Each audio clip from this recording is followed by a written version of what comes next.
Sizlarga bir savolim bor, o'g'illarim.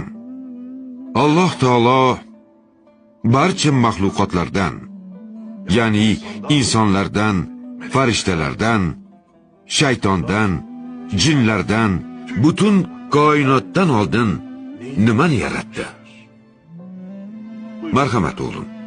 Jannat va do'zaxni hukmdorim. Siz aytingchi? Inson ruhini hukmdorim.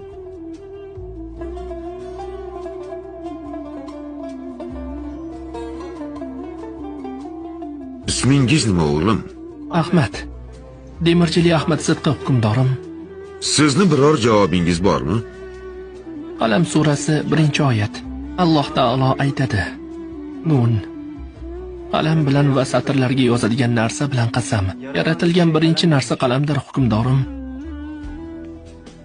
Rivoyat qilinadiki, Hazrati payg'ambarimiz sollallohu alayhi va sallam Alloh birinchi xalq qilgan narsa qalamdir.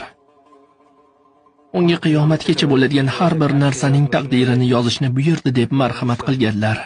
Alloh taolo qalamga, arshga La ilaha illalloh Muhammadur Rasululloh deb yoz dedi. Qalam buyurilganini yozdi. Qalam payg'ambarimizning ilk nuridir. Ikkinchi nuri esa arshdir.